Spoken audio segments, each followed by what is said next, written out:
Hi, my name is Daniel, and I own a cat. Yeah. I love lamp. I just thought you'd like to know. Yeah.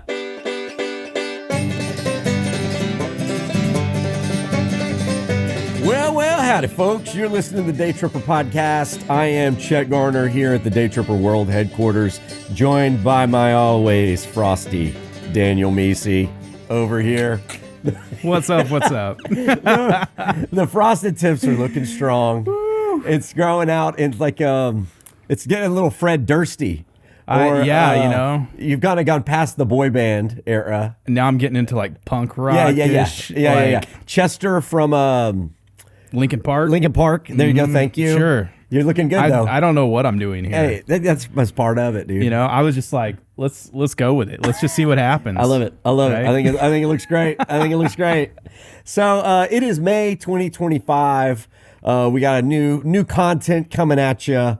It's gonna be a fun one. I mean, the big thing that you guys need to know this month is we got new episodes, baby. Yeah, we do. Daniel knows because he's trying to finish them. We're getting better at this after 15 years. Every slowly year I think that, and then all of a sudden I'm like, but why is it 2 a.m. and I'm working on this right now? Like, I don't know. We don't have a whole team of editors. Like people think like people are always surprised how staff is so low. I mean, we've got a lot of people that I don't want to say it's just us because it's not. Yes, no, definitely it takes a lot of people to make this happen, but you and I both are very similar in one aspect, and it's that we have a very high level of expectation when it comes to what we want for the show. Totally. Yes. It's in a good way. Yeah. In a good way. Yeah. It's a blessing and a curse. It is a blessing and a curse. I mean, we have people that help us, but then we get it back, and it's always a good thing when I can look at it and I'm like, oh, perfect. Yes. Oh, yeah, I'll take it from here. Okay. Yeah. Because I'm like, you got it close. You got it almost to the finish line. Yeah. I don't expect you to take it all the way. There are some Unless people they're that a mind reader, right? Like, Daniel always carries the ball across the goal line. I know how to read your mind. Yeah. I've ordered food for you before. Dude, like he'll take a double cheeseburger with grilled jalapenos. He wants the extra little sauce inside. No, I don't even know if Laura could order for me, but like you do, Daniel. It's so funny. Treat me so well. We spend a lot of time together on the road. On the road. That's true. Shared many hotel rooms, maybe even a bed a time or two when budgets were thin. No comments. All right. So these new episodes, all the stuff behind the scenes, us spending the night at places, we've left that out of these. But we have some great new episodes. We have 5 of them. I'll run through them quick, but then we can dive a little deeper. Hutto, Mahia, Katie, Coleman, Paris. Yep. Those are going to be fun. It's funny, like, I think we've talked about this before, but, when people get real excited, oh, what are the new episodes? Where are you going? And I say, Mahia. And they go, never heard of it. I go, Coleman. And they say, is that on the coast? Not at all. Like, so these are fun, though. Like, Hutto. The hippo story alone is enough reason for an episode. So for those that don't know, you lived in Hutto for a while. Tell people the hippo story. I lived in Hutto. Well, I was born in Austin, grew up in Pflugerville. And if you know Pflugerville, you know that Hutto is like, I could throw a rock and hit it, right? Yeah. Jordan loves it when I say that saying too. Definitely can't, but it's right next to it. You can throw a football over the mountains. Over the mountains. Yep. So like Hutto's right there. Growing up, it was like cornfields and wheat, like there's nothing there. It has changed so much. Gosh, yeah. There's so much there. But there has always been this story because their mascot, we've done like cool high school mascots. They've got one of the coolest. They're the hippos. Yeah. And you're like, what? A hippo? Yeah. But first of all, I love the fact that it's unique. It's different. They didn't go with an eagle or a panther, bulldog. Yeah. Not that there's anything wrong with it, but hey, maybe you need to update some mascots. Change them. They did something unique, but also they didn't just make it up. Like it had a tie into their past. I think. Yeah. We assume probably most likely. There is a train that goes down 79, the road that goes. It's a railroad town. There. Yeah, it is a railroad town, and my gosh, trains all the time. And the story is that there was a circus train that came through. Somehow, some way, a hippo got off the circus train, found its way into, a tank out on someone's property, and wouldn't leave. Yep. Yeah. And so they kind of adopted like, hey, we're going to be the hippos. It's amazing. I love this story. I love this story. So they had to stop all the trains because there was a hippo on the loose. Yeah, and stuff hippo on the loose. That guy definitely got fired. I mean, the hippo is one of the most dangerous animals on earth. And hey, that's another reason it's an awesome mascot. That's true. I've been to Africa twice now, and I actually went on a safari. One of the few cool things I could say, like amazing things I've done in my life, but I went on a safari, and I remember how big of a deal it was that I saw, like, I guess you call it a herd of hippos. It's probably not a herd. I don't know what it is. No, gosh, it's got a really weird pod of hippos. No, it's got a really weird name because in the episode I wanted to call it a herd of hippos, and I thought, I like, what do you call a group of hippos? I'm live Googling like Joe Rogan. Okay. It's called a bloat. I was like, a bloat. That's okay, great. That sounds accurate. Yeah. So there was probably like 12 of them, I think. 12 to 15. That's very bloated. There was a lot, but they were down in like a massive pit, and we were in like this Jeep, and we were getting close, and all of a sudden we stopped, and I was like, can we get closer? And they're like, you do not want to get closer. And I did a lot more research when I got back than I had before I got there. And I was like, I was that close to it. Why was I that close? Wait, so how far away were y'all? Like, I mean, we were still probably like 100 feet away. Okay. I mean, now, mind you, I had a lion that was as close as me to that camera. Okay. I was probably like 6 feet away from a lion. And the guy wasn't worried about the lion. Not concerned a bit. But with the hippos, he was just like, nope, we'll stay back here. Wow. And there was a bunch of these, they weren't Jeeps. They were like these off-road minivans. That they have out there. Yeah. So crazy. 4-wheel drive minivans out in No the roof? Savannah. Did it have a roof? Or like, did you roll down the windows? No, you could stand up, but it was always like, no sudden movements. Oh, gosh. He would tell you, no sudden movements. We were like, oh, crap. Have you ever seen the footage of the people on the safaris when the cheetahs decide they're going to go through the vans and stuff? Oh, Dude. Those kind of things freak me out. They freak me out. You can find them online, but these people are sitting there, they've been told, just freeze, no eye contact. And so there are these people just trying not to, I'm sure they peed their pants, but just trying to be like a statue with cheetahs kind of investigating them. Like, I've never gone on after this far. He's a little larger, and he decided he was going to stand up or shift when a lion was there. The thing freaked out and roared like crazy, and everybody was. That's a moment you don't pee your move. pants. You don't move, but that's cool. Huge rabbit trail there. Sorry, but yeah, Hutto hippos, man, awesome. Podcasts don't have any time limit. Like we could be here for 3 hours. So the Hutto episode is going to be fun. The thing I think about that blew me away is like we haven't seen it anywhere else in Texas was the RC car racing. There's a track there that people come from all over the country to race at. You told me about this, and even me having lived there for a while, I was like, I've never heard of that. Yeah. No one in Georgetown knows about it, and then unless you're in the RC car world. And these aren't just like your normal, like off-the-shelf Hobby Lobby cars. These are like, these dudes have sunk thousands of dollars into these little cars about the size of my laptop that they're flying at 45 miles an hour. That was so fun. They had the battery-powered ones, which a lot of us are familiar with growing up, but they had the nitro. Yeah, like Fast and the Furious. Fuel. Those things were loud. I mean, there was just smoke in the air everywhere. Dude, but they could jump off of these ramps. It was a dirt track and flip their wheels to basically steer in the air. Yeah. So that was cool. Like just watching it was kind of mind blowing. And we were awful at it. Cool. We were so bad. Well, I was going to say I was awful, but I will also say this. When you watch the episode, I didn't get to practice. He practiced. I did not practice. That's fair, but you were still... I was horrible. Horrible. Yeah. I didn't like that you are trying to go left and right as you're looking at it from the side. Sure. So if it's coming towards you, it's the opposite direction. I hate that. You have to pretend like you're driving it. No. So difficult. All right, so then we went to Mahia, which is, how do you even describe where that is? It's like east of Austin and south of Dallas, kind of over in that zone. No man's land. Corsicana-ish, but not really. And I mean, we ate a lot of fried food. That was Mahia. Yes. Like every time, like, let's just get an appetizer. Fried pickles, fried green tomatoes, fried mushrooms, fried catfish, fried pork. And by the way, I just started keto. I know. Wonderful. Daniel, yeah, you were out on that. I was like, this sucks. But we had some other cool things in there. There's one of the most legendary songwriters in America. She's passed now, but her name was Cindy Walker. Her house is there, and they're trying to turn it into a museum. So we got to walk through her home, talk about her legacy, and listen to some never heard recordings, which was kind of a moment. It blew me away. Yeah.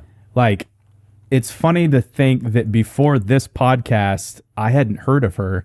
You brought her up in a Texas Music Minute. Yeah. Yeah. And you said Cindy Walker, and I said, yeah, I know who Cindy Lauper is. Because I was like, of course, every kid who grew up in the 80s, 90s knows Cindy Lauper. You're like, no, Cindy Walker. I'm like, no, I don't know. You never heard of her? Never heard of her. But since then, I've heard so many of not just things that she sang herself, but even more so, the things that she wrote for other people to sing. And it blows you out of the water. Yeah. When you actually look at the catalog, you're like, this is unbelievable. She wrote songs for 4 decades that were recorded by all the biggest names. Yeah. Johnny Cash named his daughter after her. That's kind of like, once you say that, you're like, oh. Like, so okay. Watch, the segment came out great. It's going to be a very unique segment that I think a lot of people are going to be blown away by. Yeah, it's fun. We got to sit at her desk and type on her typewriter where she wrote all these songs. With her brass monkeys. She's got brass monkeys. I made a great joke and I couldn't put it back in there. I was like, oh, so she wrote the Beastie Boys hit, Brass Monkeys. Anyway, it didn't go in the edit. No. Probably because of a bad joke. I thought it was funny in the moment. That was low-hanging fruit. True. It's true. My jokes aren't exactly cerebral, Daniel. It doesn't take much. Just for a third grader and below. All right, Katy, Texas, west of Houston, one of the most ethnically diverse areas in the USA, and we lived it up. We ate Vietnamese crawfish. Yes. Viet Cajun is a new genre of food that the Houston folks have pioneered. Basically, you take crawfish, which Vietnamese people love crawfish, but that's kind of Cajun, but then you sort of throw it in with all these Cajun spices. And you like Vietnamese spices and Cajun. Yes. So I wonder what's the Cajun part, the crawfish or the spices? They're both kind of both. I thought it was more the Cajun. You know what? Cajun crawfish, Vietnamese spices. There's so many things. Sort of. I mean, they also put like a hard-boiled egg. Yeah, a hard-boiled egg goes in the crawfish. You don't normally do hard-boiled egg in a crawfish. No. Gosh, no, not the thing. But you get these crawfish that are just swimming in butter, like the whole thing. And so it gets all over your fingers. I used to keep licking your fingers. It was so good. So then South African food. Dude. Had you ever eaten kangaroo? I actually have. Oh, okay. On that trip to Africa. Oh, yeah. Oh, there you go. Coincidentally. So random that Ostrich. I could say that, but yeah. Well, all kinds of stuff. And then, a Venezuelan bakery. Like, we were all about the food. Great stuff. And then Coleman, Texas, which is kind of like your northwest hill country, just past Brownwood. That town's just kind of coming alive. That was a fun one. I thought it was a pretty town. Like, it was different. In like their main street, how they have the one long strip. Yeah. They don't have a square. We went this really creepy candle shop with this girl. Oh my gosh. It's called Wicked Wick, and all of her candles, she's got baby doll parts everywhere. It's like something you would see in South Austin or East Austin. You would never think this is in small town. A cross between, something like that in Austin versus also maybe New Orleans on Bourbon, New Orleans, Bourbon like Street. voodoo, totally. This is totally this close to being a voodoo shop on Bourbon Street. But it wasn't. Coleman, Texas. No, she's really bright. No. I expected her to be kind of dark. Her personality was so much brighter than the store itself, which was actually very funny. It was all black and weird. I really expected when we were going to get there that she was going to be goth. Totally. All black, black fingernails, black makeup. Totally. She was not. Not at all. Not at all. And she was funny and laughed and smiled.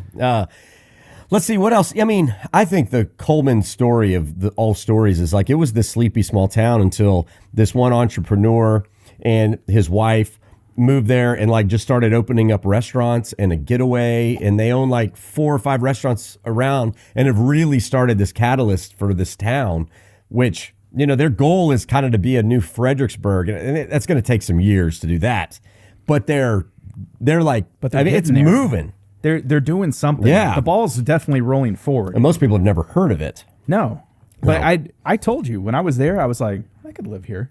Oh yeah, I know. It does feel I that way. literally thought that. I was, because we go to some small towns and we don't live necessarily in small town. They're not the biggest cities, but still, we're kind of accustomed to more movement, Yeah, right? oh, totally. And I was there and I was like, I think I could do this. I could do that. I could Yeah. do this. Oh yeah.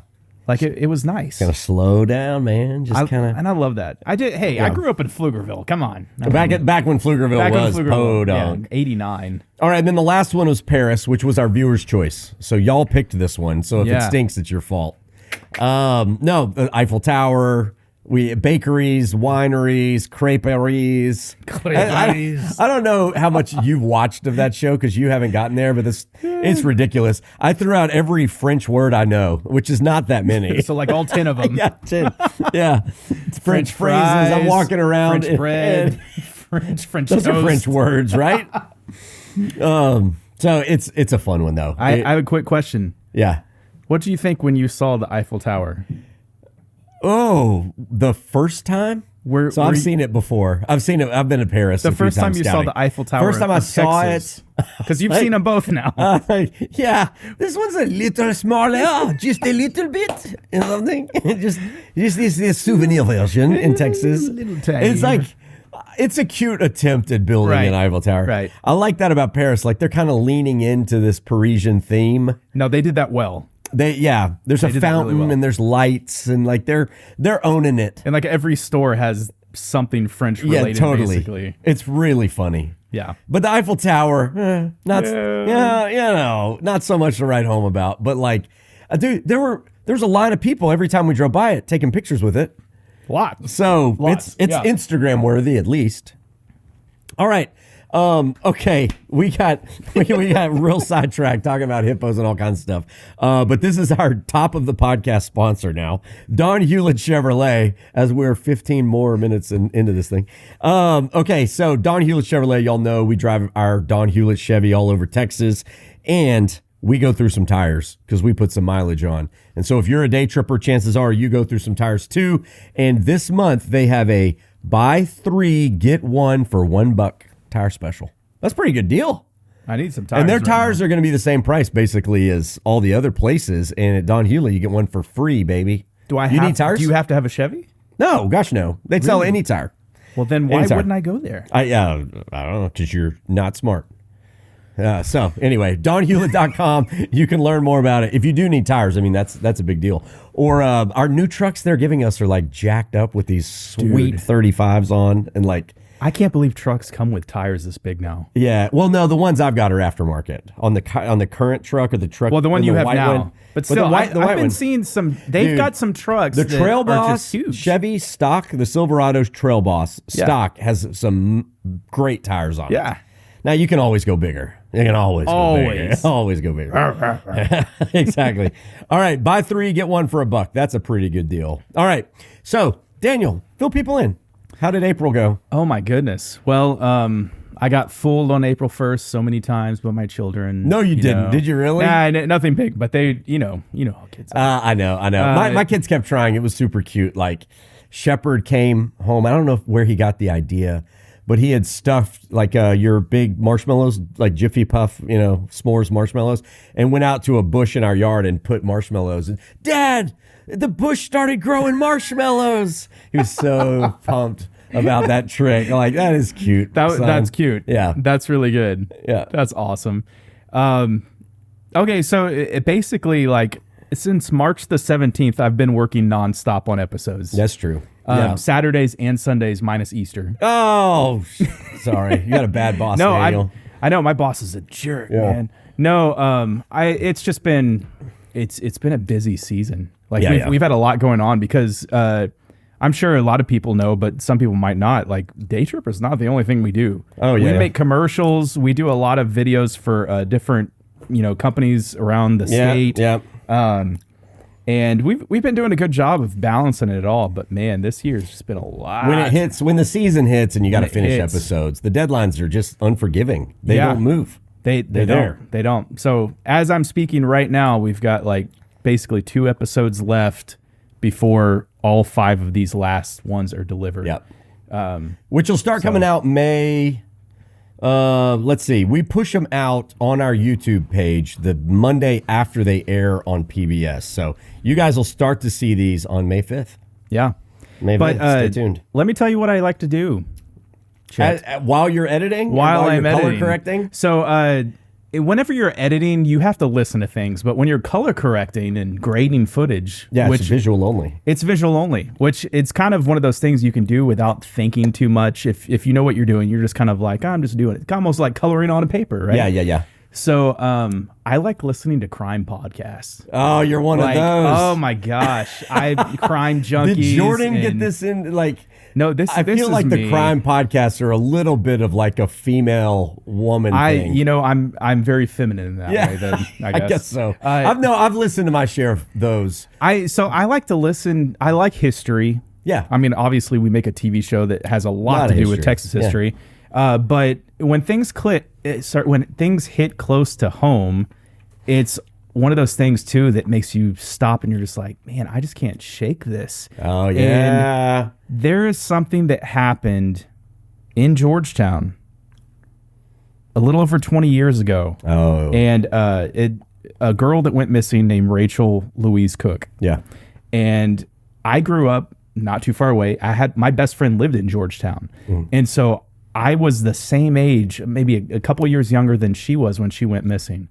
And I know you and I have listened to podcasts about her on the road. Yeah, we have. I have now listened to every podcast that is literally available to listen about Rachel Cook. Because I just don't understand where this girl went and how she went missing. And she was just on a jog, right? She went on a jog, and she was about 200 yards away from her house when she went missing. The last time she was seen was 200 yards away. The last time she was seen was 200 yards away. So this happened January 10th, 2002. She was 19 years old. It was 23 years ago. I mean, since then, we've gotten very little updates on stuff. There's been some sketches of people that they saw in the area randomly. There was actually a guy that was already a convicted killer in jail who gave a false confession. He drugged the family through all kinds of stuff. He showed up on the day of where he was supposed to go to trial, having it already admitted, and then said, I'm not guilty. Oh, gosh. And they had to drop the whole thing. Those people in prison just kind of do it for the attention. They wanted attention. He wanted to get out, get some free meals, get some attention, you know. And they've drugged this family through the mud back and forth, but it's been 23 years. Gosh, and closure. I don't know if you remember, because you were in Austin probably 23 years ago. Yeah. But Georgetown was small. Real so small. Mm-hmm. So when there was a missing person here, that story spread across the state anyways. Yeah. I remember probably a little bit of the nation. The billboards were up for decades. Billboards were up everywhere. But man, I'm listening to all these crime podcasts, as I'm working, and I'm like, I wonder if anything has ever happened. They still haven't found anything. Yeah. So I think it was only several years back, that they actually said, hey, we found a car that was in connection with potential blah, blah, blah. And they've got so many people that are suspects, ex-boyfriends that said things, all this stuff. But you want to hear something crazy? Oh, is there like an update? Yes, crazy. Give me. There is not an update on their part, but AI didn't exist back then, and it does exist back now. Whoa. Back now. It exists now. And AI can teach you some things, and I've been figuring some stuff out. Wait, what? So I've been sending some information of things that I have put 2 and 2 together to both the FBI. You're lying, Daniel. And to other podcasts like the Crime Junkies and different people. You're like, hey, run down this path. Or Look at this. Because I was able to literally use both Chat GPT and Grok, all these different AI things, to search the internet, look for things, and figure out where certain people were at certain times, how this may or may not have been connected. What? I know. I'm just over here trying to do my work, but listening, I'm like, has nobody thought about this? I'm not going to throw any names out right now because I don't want to get in trouble. Wait. But did you come up with AI? Did you come up with a name? I came up with some potentials of highly potential people, of things that need to be looked into. Okay. Vitally looked into. Yeah. Really? Yes. That's so long ago. There's got to be like the idea that evidence is still around is tough. Well, outside of getting a confession from someone. there are some reasons why I think that things might not have been said yet. Okay. And reasons why there could have been some cover-ups. Okay. But bottom line is there are people that know things and they need to talk. Okay. Yeah, I think it's All time. right. You know, lay the burdens down, get it out there. Yeah, okay. People need to talk. This needs to get out. The guilt's kind of, I can see how people go for decades and then confess. You're like, you got away with it, but like carrying the burden of the guilt. At you. It's been eating at you this whole time. Yeah. You're like, you know? I've got to come clean, pay my dues, my penalty, and then I'll go from there. But the eating guilt, I could see that being a thing. I can't imagine that. But yeah, I mean, it's her father has passed away since then. Her mother has gone through all kinds of crap, and she has a sister that she left behind too. Ex-boyfriend that is still doing everything he can to try to help. He wasn't even in the state when it happened. I remember learning that. Yeah, he was like in California. So there's.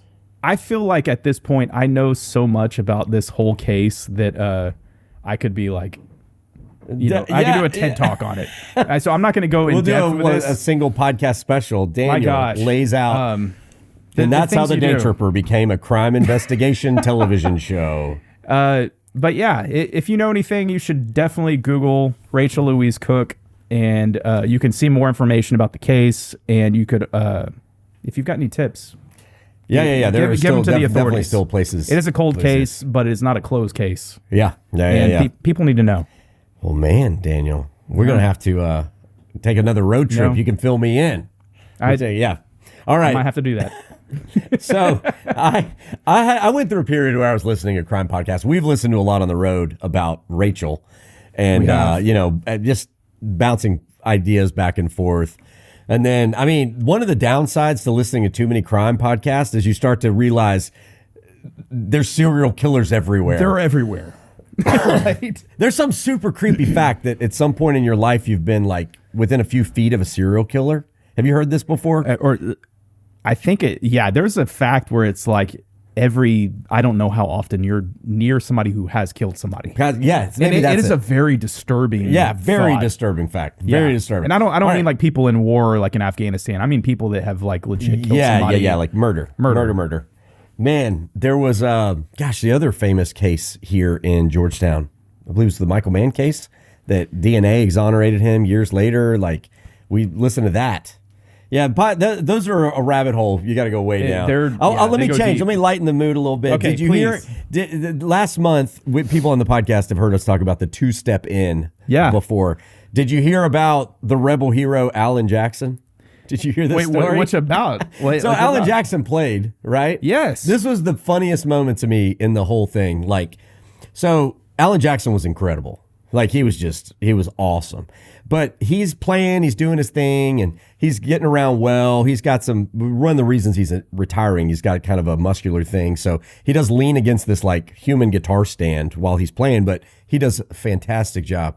But he's playing Good Time, and he's like, hey, y'all want to have a good time? And he's sort of, not really explicitly, but someone jumps the barricade and they start two-stepping in that lane between the stage and the people. Yeah. And he's like, all right, they're having a good time, just like makes a little comment. And before you know it, there's 5 couples two-stepping. This is that security buffer. Yes. Then there's 10 couples two-stepping. And then there's 20. And then before you know it, everybody's like, they're letting us jump the barricade. And so everybody just starts bailing out, running up. Basically, there becomes no more security buffer. And we're all I'm sort of back in the crowd, so I'm oblivious to what's happening. I can kind of see it. And all of a sudden, boo! House lights go down. Big giant red thing on the screen comes up, and it says, "The show is canceled until you get back over your barricades." And you looked up on the stage, and you could see Alan Jackson like holding his hands up, like flailing his arms, like what are you doing? We're just having a good time. Exactly, having a good time. Anyway, then so people clear the security zone. He resumes the concert, and as soon as he does, he's like. They call it the two-step in and won't even let the people two-step. All right, well, let's keep playing, And the next day, he gets branded as the great rebel hero of our generation because everybody's like, Alan Jackson shuts down security. Let my people two-step. I was like, it didn't, not really how it happened. But the next day, we were watching the way people spun it, and it was like, Alan Jackson calls, anti-police, two-step to freedom. I was like, and he's retiring soon, right? He is, yeah. So what a way to go out. Oh, I know. That's amazing. He is a hero. Let my people two-step. That needs to be on a shirt next time. So Moses said, "Let my people go." He said, "Let my people two-step." That'd be awesome. He's like Moses holding his staff above his head. He's got his guitar, got the beard. Love it. Anyway, April was absolute blitz. All right, let's keep this podcast moving. Meanwhile, in Texas, Daniel. While you've been listening to this podcast, lots of stuff's been going on in the Lone Star State. This is Meanwhile in Texas. Well, I have another story that's a crime. I don't know what to tell you. I see where your head is. I mean, Alex, we got to watch out for this dude. Like, he's getting ideas, because that's how you learn how to hide bodies. You listen to crime podcasts. No comment. Okay, yeah. I just got to make sure that I watch my wife to make sure that if I see that she's doing something that I'm yeah. Whoa, why are you hiding things over here? That's right. I'm just watching out for myself. Okay. Yeah. Well, March 31st was the 30th year anniversary of Selena's death. Did you see that? I saw a headline about it. Yeah. Convicted killer, and they call her the bitty bitty bum bum of the prison system. Oh, gosh. Okay. Yolanda Saldivar, she was denied parole. I did see that headline. And people were talking about it months going up to it. Like, is Yolanda going to get out? Yeah. And then if she gets out, like, she did. Yeah. I mean, there are so many Selena fans to this day that I don't think Yolanda stands a chance on the streets of Texas. I mean, she hasn't been out in 3 decades. I don't know if she knows how lucky she is. She didn't get out. Oh, right. You know? Yep. Yeah. I obviously there is a massive fan base for Selena. So whenever the news came up, and I remember we actually talked about it maybe a year or two before it happened. Yeah. Because I think I had watched like a documentary on Selena, and anyways, I was like, man, I wonder when she's going to get parole. And I looked it up, and I was like, oh man, it's coming up in a couple of years. Yeah. And then when it finally was time, like, it kind of came and went. It was just like, oh, she had it and she didn't, and then they said no. So basically, the Board of Pardons and Paroles cited the nature of the offense as the reason for the denial, saying crime indicated a conscious disregard of the lives, safety, and property of others. She will be eligible for parole again in 2030. Oh, that's not that far. 5 more years. She'll probably make it to that. But she may make it to that, and if she does, I have a feeling it'll be the exact same outcome. Yeah. So she shot Selena in the back, right? Basically, she was in charge of Selena's fan club, and then she was helping her sell a lot of Selena's stuff. Like, I think Selena had her own clothing line, stuff like that. And she was a very jealous person, very jealous.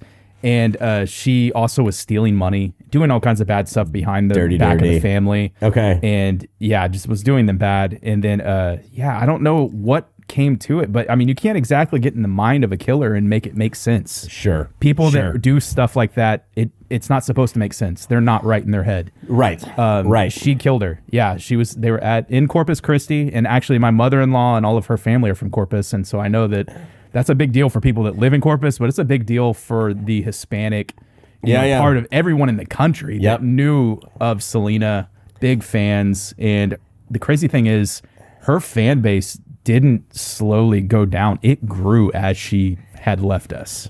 I think there's probably more Selena fans even today than there was before she got That's true. That's true. I mean, because she was poised. She had her big English crossover hits. She was starting to cross over. So my little sister, Jenny, shout out to Jenny, like, it wasn't until after Selena died that we started having Selena played in our house all the time. Yeah. And we had to tell her, like, I'm about to throw that CD out the window if you play Dreaming of You. It was like, oh my God. I mean, I loved it the first 35 times I heard it. They started, I mean, she was like the Hispanic Taylor Swift. Yes. if you think about it. But she was so big in Mexico. So big in Mexico. And then when she started to do a lot more with the English-speaking people, that's when it was like, game over. You've dominated. Yeah, you know? Selena was set up for another decade set up of domination. to go. J-Lo may have never happened without Selena. Not just because she was the that's star no joke. of the biopic. J-Lo would not be here if it wasn't for Selena. There's no way that she would. Yeah. And if anybody hasn't seen that movie, it's an awesome movie. Yeah, it's true. Again, also like the first couple times you've seen it, once you've seen it a million times, like I have. You've seen Selena? I've had many people in my family and friends that are like, we got to watch Selena. And I'm like, I've already seen it like 10, 20 times. Okay. But eventually, like when my girls were old enough, we were like, hey, we should watch this. And they watched it and they loved it. Yeah. And one of my daughters, her best friend, is obsessed with Selena. And she would actually dress as her on Halloween. And she knew like every lyric to every song. There's still little girls dressed as Selena. Oh my gosh! At Halloween, when we hand out candy, there's probably a Selena every year. They're obsessed. There's just so many little girls even today are still obsessed with Selena. So everybody, Texas rejoices that Yolanda's still in prison. Yolanda, you're lucky. Yeah. I mean, many lifetimes to pay for that crime. Oh my gosh. Okay, look, here's what I found. This is kind of a cool story. Not about murder, Daniel. Yeah, okay? good, because it's not about murder. I need some life. Okay, it's maybe murdering animals. So this is kind of cool. So as you know, archaeology is always moving. We're always learning new things. We're discovering new things. And just recently in the Big Bend area outside of Marfa, they found the most intact ancient hunting toolkit ever in North America. So 7,000 years ago, a hunter went into a cave near Marfa, built a fire, probably stayed a night or two, and left a complete set of tools and weapons behind. Pieces that he didn't want anymore, probably like, he was traveling light evidently, and he's like, these parts are broken, or I can't use this anymore. Left it all together, had some folded hide from a pronghorn. That's there. And so it is the most intact weapon system ever found in North America. Like what kind of tools? So like arrowheads, sticks, string. I mean, this is early. This is 7,000 years ago. So it wasn't, it's not a Colt 45. Okay, gotcha. Yeah. This is atlatls, bow and arrow, that kind of stuff. But they actually were able to say like, this is legitimate tools. Yeah. Oh, yeah. No, you got to see, like the pictures of it. It is very intact. Like these are arrowheads and atlatls and pieces of things. And so it's just kind of cool. So this is they're calling it is a monumental find in Big Bend that just happened pretty recently. Folded animal hide, wooden darts and stone tips, a boomerang, pieces of spear throwing tool and wooden shafts used for delivering poison. What? Yeah, I know, right? And you said a boomerang too. A boomerang. I thought that was like only in Australia, right? Yeah. Yeah. And was a boomerang cool. A weapon? I guess so. I've never heard of Texans using boomerangs as a weapon. Yeah. Wow. Yeah. So I don't know. Dang. You ever tried to use a boomerang? I have. It's the hardest thing on earth, man. I remember things don't come back. I grew up back. in Pflugerville in the middle of a field. I had a boomerang. Like, I've got they one don't come back. I'd throw it and I'm like, crud. 100 yards away, and now I got to walk to it. Easily. So anyway, that's pretty cool. Breaking news. So meanwhile in Texas, we find cool stuff. All right, let's jump ahead. This is a segment everybody's loved. This month in Texas history. Talking about a lot of history in this podcast, but that's all right. So back in the day, cowboys rode horses, but if the plan that we're about to talk about had succeeded, they might have been riding camels.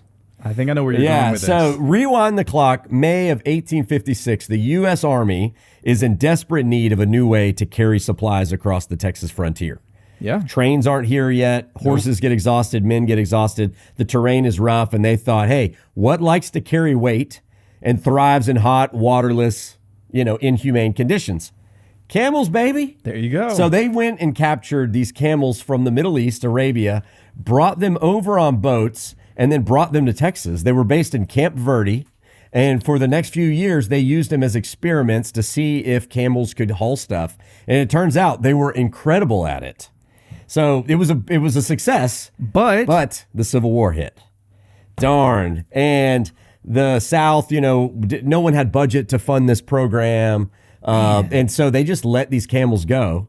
And evidently for the next couple decades, you could see wild camels. Like it was uncommon, but not like totally unheard of to see a camel like crossing the expanse outside of Comstock. So they set them loose and they lived. I don't think they reproduced, but they lived until they died, which was, many decades. We got to bring back the camels. Bring back the camels. I thought that was just kind of fun. So if you go to Camp Verde now, this is the Camp Verde store, they've got a whole thing about the history of that fort that was there. Yeah. That's crazy. Pretty awesome. Can you imagine if all the Western movies you ever saw were a cowboy on the horizon with the sunset sitting on a camel?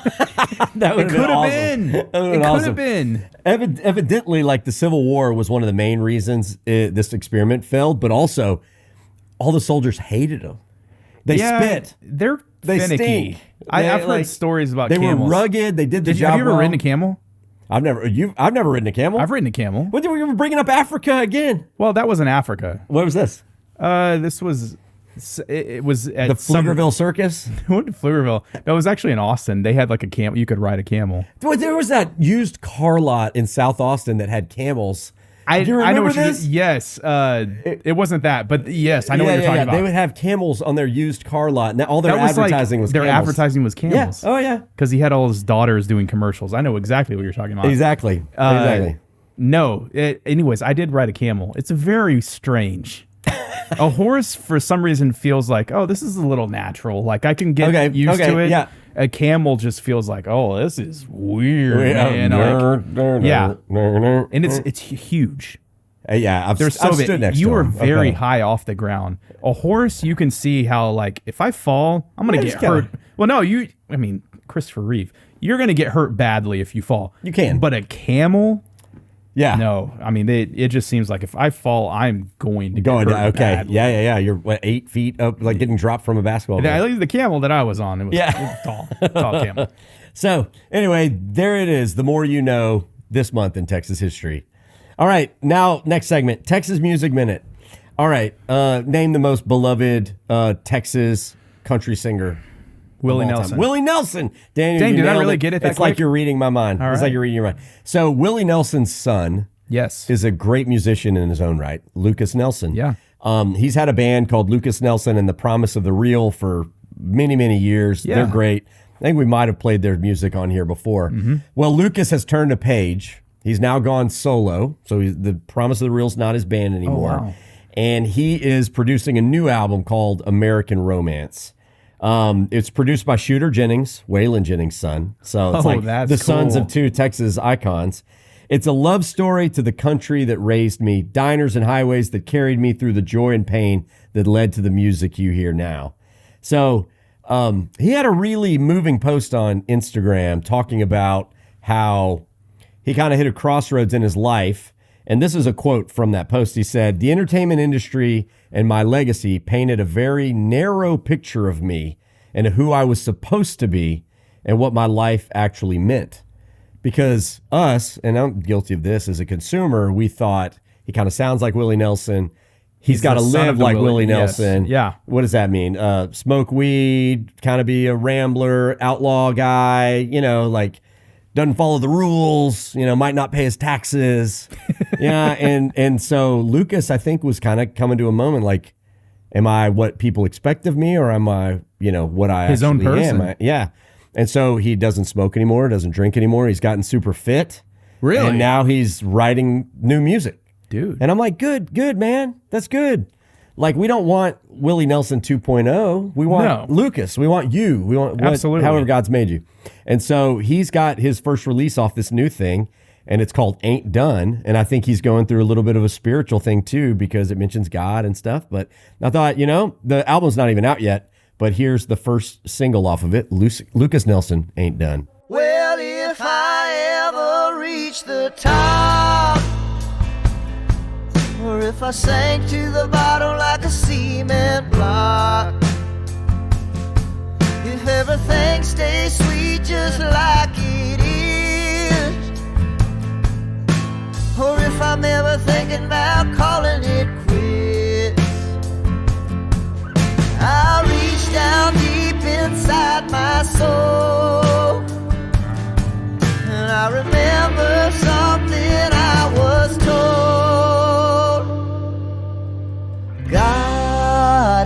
done with you. Every time you win, every time you lose, there's a guarantee with every evening sun. Nothing lasts and God ain't done. Who knows what lies around the bend?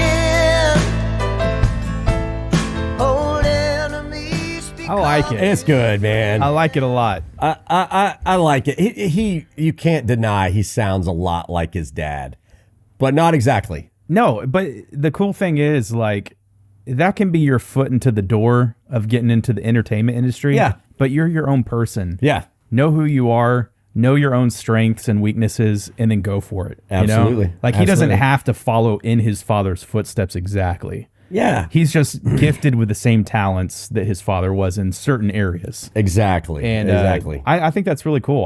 I would love to see him go a different direction. Yeah. You know, not for the reason of, like, Willie wasn't the right, like, great. Yeah. But, like, do your own thing, man. Yeah, Willie had his moment. Yeah. And those songs will live forever. Yeah. But, like, Nobody should try to replicate exactly anybody. Do your own thing. Exactly. And I like that. So, Lucas Nelson, look it up. American Romance comes out fairly soon, sometime in June, I think. Sweet. All right, we have a mid-podcast sponsor. I'm going to tell you all about the Fredericksburg Craft Beer Festival. Let's I go. know many of y'all love craft beer. I do as well. It's happening June 14th on the Market Square in downtown Fredericksburg, so it's one day. 32 breweries. But even for you who don't like beer, there is wine as well. There will be live music by none other than a Willie Nelson cover band. Cover band. Yeah, they're called All Outlaw right. something. I'm sure they're great. There's brewers panels where the craft brewers will talk. There is food, of course, live music, $20 tickets if you get them advanced, $25 at the gate. Everybody gets beer tastings, and then they can buy additional beer if they want to sample. But 32 breweries. I mean, if you're looking for like a gift for someone for Father's Day or whatever, like, this ain't bad. That's if you've not got a a bad craft gift. beer lover in your family, like, go and do it. Just, you can learn more. Fredericksburg Craft Beer Festival. Just search them up on Google, and they will come up. June 14th. I'm thinking about going. That's a great Father's Day gift. Absolutely. Absolutely. All right. Moving ahead. Questions from the back seat. Are we there yet? Hey, can you pass me the snacks? When are we gonna stop? I gotta go. Okay. This came in, and I had to look this up. This came on YouTube on a comment left on our World Wrestling Hall of Fame. Ooh. They said, okay, we understand the World Wrestling Hall of Fame in Wichita Falls closed down, Yes. but where's all the memorabilia? That is a great question. Great question. This museum, for no reason other than it was the middle of the country, had some of the best wrestling memorabilia from the golden era of wrestling, and it was in Wichita Falls. Huge. 9,000 items. Well, and how many square feet was that It was place? enormous. It was like going to a department store. Yes. And it was nothing but memorabilia. Signed photos, wrestling outfits from like Andre the Giant, Ric Flair, Like Hulk on Hogan. mannequins. Yeah. Like Yeah. not just behind glass, but like you could go up to it, you know? Yeah, like just different props that still had blood on them from the time someone smashed someone's head in WrestleMania. Like, it was crazy. It was run by a guy named Johnny Mantell, who was a professional wrestler in his own right. He wrestled the Von Erichs.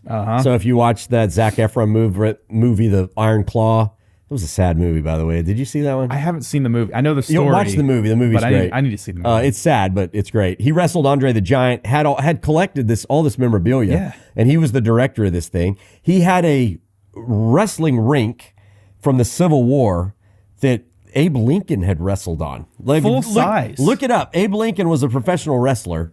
He probably got paid $20, not even 20. He probably got paid a nickel to wrestle at a county Right. fair, but that made him a professional. Okay, so this thing closes down at post-COVID. They said they were going to reopen, didn't. And then where did the memorabilia go? So some people online have looked into this.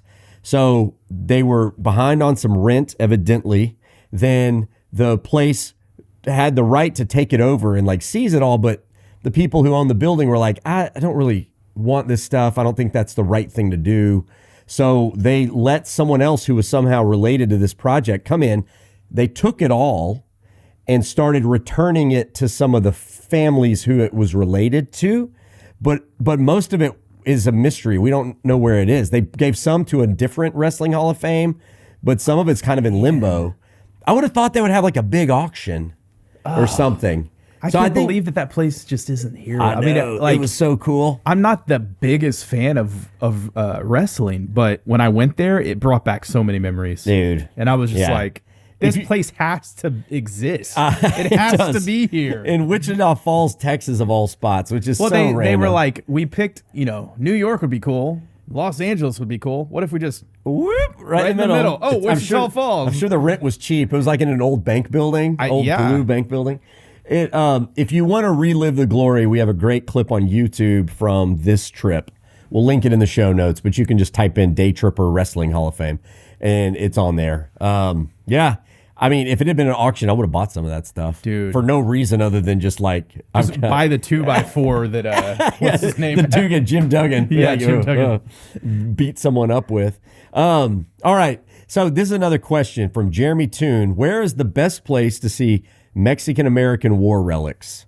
Well, there's only one I can think of, and it's definitely the best. Palo Alto Battlefield. There you go. That's a national park down in Brownsville. Yep. So that's where the first battle of the Mexican-American War happened. They have cannons, uniforms, swords, bullets, all kinds of stuff. And you can walk the grounds where the skirmish happened. It's awesome. They have it set up in a place where you can actually see, like, this is where, the specific part of the war happened, and you see the blue cannons out this way, the other color cannons. This is where the U.S. was. This is where Mexico was. This is how it went down. They make you feel like you're in the middle of the battle. Yep.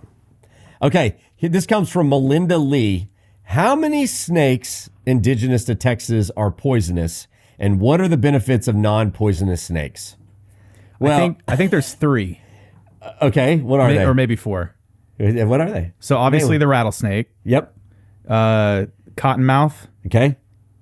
Which is that also a water snake? Coral snake. Very good. And then... Oh, you're close. Come on now. Copperhead. Copperhead. Boom. Daniel. Dang, 4. Well done. Got him. Done. Yeah. So cottonmouth and a water moccasin are the same thing. Okay. So, but not a water snake. That's a non-venomous snake. Yes. I don't know. Melinda Lee might just be setting us up to talk about the benefits of snakes, or she might be just wanting to burn all snakes down. I mean, we did put that rattlesnake roundup video. Oh, we did. Around the time that it was happening again. Yeah, that's true. That video blew up on Instagram. Or YouTube, sorry. It's in Sweetwater, Texas. Yeah, man. I know. People need to know. They got to check it out. So here we go. Melinda, Daniel's right. There's 4 kinds of poisonous, venomous snakes in Texas. There's many species of rattlesnakes. There's many species of copperheads. And so, but 4 major kinds. And the benefits of non-venomous snakes, there's many. I mean, they eat rats. Here, for one. Okay, 1, they will eat the rats. 2, there is the king snake that actually helps you stay away from venomous snakes because it eats venomous snakes. Yes. So if you have a king snake living on your land or in your house or in your garage, leave it.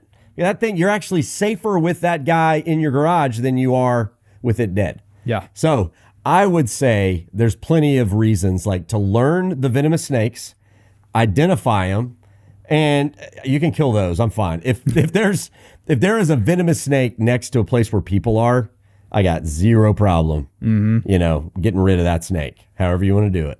But the non-venomous ones, I'm not a snake hugger, but if you know it's a non-venomous one, let it be. Just leave it. Leave it. Or if you're brave enough, grab it, bring it out, go throw it in your yard, get it out of your garage. I'd say this, my in-laws, who they won't listen to this. We went to their house for Easter, and the night before they had killed a 6-foot tall rat snake in their garage. And I was like, that thing was fine. They're like, I don't care. It was in the house. Burn it down. I know a lot of people like that. Okay. Shout out to Teresa. Yeah, Teresa. Teresa. But it's not that hard. Learn the identification of them, and then the other stuff that's non-venomous, just let it go. Let it be. Let it go. By the way, you identify? Are you a pretty good snake identifier? I think that I am. Also, my daughter has a snake. Oh, that's right. I forgot about that. She has a ball python, and it's a lesser spider ball python. Not It's basically, it looks indigenous to albino. Texas. No, it's like white and yellow. Oh, I've seen those. Those are crazy. It looking. looks cool. We got it and the thing was this big, and now the thing's like 3 feet long. I mean, massive. Wow. I have to feed it a rat like once a month at least. Oh, man. Probably every 3 or 4 weeks. My college we feed a roommate, rat. shout out to Ryan, he had a pet snake. Bull snake or king snake. I can't remember what it was, but like we would get together and like it's feeding Watch night. whatever, yeah. It was like Gladiator. We would place bets on it. Like the rat's gonna lose. Like we know always loses. It was Come like, on. but how long would it make long? it? You know. Yeah. And sometimes I guess if he had forgotten to feed it, like you could barely crack the aquarium, and that thing was. All I have to do is walk into her room with a cardboard little carton that has a rat in it, and all of a sudden the snake goes. Like it can smell. Oh, it just that's kind of crazy. its head goes up. It just knows when it's in the house. It That's knows. crazy. I was going to ask you though. Yeah. Do you know the difference between poisonous and venomous? Because a lot of people say poisonous snake. Yeah, they're interchangeable. So my There's a understanding difference. is There's a difference. something that's poisonous is harmful if you touch it. Something that's venomous has to bite you. Has to be injected. That's correct. Okay, yeah. So like, it's a poison dart frog because if you touch the skin of the frog, Okay. you actually are now putting that into your body through Okay. touching. So okay, a scorpion. Versus a scorpion. A scorpion has venom. Okay, so that's a venomous scorpion. It would have to be I guess because it has injects. to inject it to you. I think.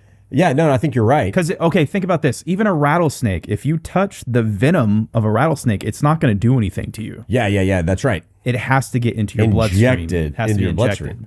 Okay, so what about like wasps? I think it's Is a that venom. venomous or it's a venom. that's hard? Just don't do it.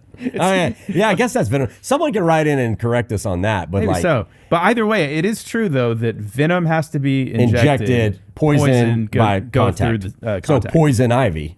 It's not venomous yes, ivy. Exactly. Hey, there you go. Yeah. Okay. All right. So here we go. Let's see. That is our questions. If you have questions, send them in. contact@thedaytripper.com or just leave them on this YouTube video. We always check everything. All right. Fan rants and musings. These are some fun ones always. Hey, Daytripper, I got a bone to pick with you. Oh my goodness, it's the Daytripper. We love your show. So this came in on our YouTube Plano episode, and I just didn't know what to make of it. It made me chuckle. This is Nikki Anderson. I don't travel. Okay, thanks. Thanks for that PSA, Nikki. Like, why do people write stuff like that? Like, I'm watching a travel content. I just want Chet to know I don't travel. It's fine if you Hi. watch and don't travel. Hi, my name is Daniel, and I own a cat. Yeah. I love I lamp. just thought you'd like to know. Yeah, that's it. Thanks, Daniel. It's good to see you, Daniel. I love lamp. I see you. I love lamp. I don't travel. Thanks, Nikki. Okay. So Hey, thanks. Nikki, maybe you should travel. maybe you should travel. It adds Give it a value. shot. All right, this comes from Frank Amon via email. Daytripper was one of my favorite travel programs, but I have watched 2 episodes. Wait, was it it was your favorite because you watched 2 episodes? It was the first 5 minutes of the first one, but once I watched the whole, okay, but I've watched 2 episodes and see that it has evolved into a kids program waiting for fart jokes. I was like, okay. And We've never even made a single fart joke, I don't think. Fart it's jokes been are funny, by the way. 16 years, I'm sure Yeah. at some point. This we've done was a fart serious joke. program, but this guy keeps trying to be funny. I don't think he's thinking of the same. I think he's thinking he of was the watching 2 Texas different Country Reporter. episodes. This guy needs to quit trying to be funny. Bad jokes have no place in this program. We want to be entertained with content, not jokes. Maybe 1 or 2 lame jokes per episode. But this program seems to be geared towards kids, so I will look somewhere else for my Texas fix. Okay, hold on, I'm taking notes here. One to two jokes. We're per sorry. episode? Yeah, 1 to 2 lame jokes. 2 lame. So you can have good jokes, but only 1 to 2 lame jokes. Perfect. Per I'm going to keep episode. that in mind. Frank, you just confused me, buddy. But we will miss you. I mean, we'll talk offline about maybe shutting down the show. All right, maybe If Frank's not watching, there's no point. I can't think of another reason Yeah. why. All right. This came from George Young. He's got some advice for us, but I think it's in a good way. I was born and raised in Texas, Kingsville, but my parents moved to Miami, and so here I am, a misplaced Texan. For years, I yearned for my homeland of Texas. I watched Bob Phillips until he retired, but then I found the Daytripper. We don't get your shows on PBS here, but I've been watching on YouTube. You need to get on RFD TV, but I love your show. You keep the Texas in me. Here's some things you should do on your show. This is my opinion, but these are the rules for being a Texan. Always drive an American vehicle, Ford or GM, because Dodge is Italian, evidently. I didn't know that. I don't know about Only wear Wrangler jeans and jackets. Okay. All right, I'm bad at that. Always wear a straw cowboy hat, preferably from the George Strait collection. This is like that Wear Sunscreen song. Remember that thing? Yes. Oh, yeah, with George Strait collection. Stop avoiding showing Whataburger. Is this guy from Texas? No, he's from Miami, but he grew up in Texas. He Okay. says, stop avoiding showing Whataburger. What? He thinks that we're just avoiding it. He goes, I just love to see that orange and white striped roof. And when you go to take your viewers to a Whataburger, make sure to always have a double meat cheeseburger. I might get one in St. Augustine, Florida. You need to eat more chicken fried steaks. Eat more Texas strip steaks, formerly known as New York strips. Show real Tex-Mex restaurants, not the phony ones that just call themselves Tex-Mex. And did you know the number one most successful food chain in America is Chick-fil-A? But Whataburger is number 2, and it's a Texas institution and the number 1 in Texas. This guy must work for Whataburger. I know, this is so good. Oh, man. I got news for you, buddy. it? Whataburger actually is now operated outside of the state of Texas. It's owned by a venture capitalist firm, right? Yeah, I mean, I see Whataburger and I think Texas, but I see Mighty Fine and I think, dang, that's a good burger. Yeah, but most people like the Mighty Fine. If you're not from Austin, you don't know how good that burger true. is. Man, y'all got to get out there. That burger is so good. Mighty Fine. I mean, Whataburger is great. I think it's been around for a while, and we've been to the original in Corpus. Sure. And it's awesome, But I mean, Whataburger's a great fast food burger on a road trip. It's dependable. Although I still, if I've got time, sometimes they're real slow. Sometimes they're very slow. If I'm like in Kingsville, for instance, I'm gonna find some local joint. Yeah, that's kind of I like to eat local. This guy though, I like George Young seems to write a book on how to be a Texan from a guy in Miami. No, hey, he's got some good advice. I'm gonna look into the George Strait collection now. I would have thought Stetson, but yeah, no, got to be from the George Strait. And straw, even in winter. I mean, that's kind of a different one. That is different. Usually, there's the Labor Day rule. That's right. You got to check the weather before you put your hat on. That's just kind of the way it goes. I will say you could almost get away with straw pretty much year round in Texas. I mean, if you're going to a funeral, though, you don't wear straw to anything that is okay. But you dress up when you're dressing up. You put on a felt, a felt or a. That's a good. You don't wear straw. Yeah. We need some rules. Well, there are rules. Like that, if I went to a funeral in Stephenville, which I've been to a bunch of them, that's where all my family is from, and it was a summer funeral, there'd be a lot of straw. Well, were they breaking the rules? I don't think they're breaking the rules, but it's also, some people just, I think that there are different kinds of people that dress differently for funerals. Not everybody wears a suit and tie. That's true. Oh, yeah. And if you were definitely not in Stephenville. If you were the kind of person that would dress in I'm going to dress, suit and tie almost, or even maybe just suit, whatever, for a funeral, you probably are not the kind of person that's going to wear a straw hat. Probably not. And you shouldn't. Probably not. Yeah. Yeah. But if you're like, I'm cowboy, I wear jeans and button down every day. Do you want people who come to your funeral to dress like you would have wanted them to dress, or you want them to dress up fancy and cry? I want everybody to do white tips on their hair and dress like boy band members. Yes. And I want them to sing NSYNC songs for my You funeral. heard it here first, folks. That's what I want. When Daniel is... I want them to sing bye, bye, bye. So Daniel's going to die. We're going to honor him that way, but he's going to leave some sort of trail about how to find him, and we're going to need ChatGPT to do it. That's it. All right, guys, this podcast has been all over the place. Thank you to Don Hewlett Chevrolet. Remember their tire special and the Fredericksburg Craft Beer Festival coming up June 14th. Thank you to Alex Fort for mixing the masters over here. Remember, like, comment, subscribe, and share this podcast. That helps a ton. And this is time. We'll see y'all next month for Talkin' Texas. Yeah, see y'all. And Nikki, I mean, get out there, girl. Come on. Go travel. Go travel. Bye, con Dios, amigos.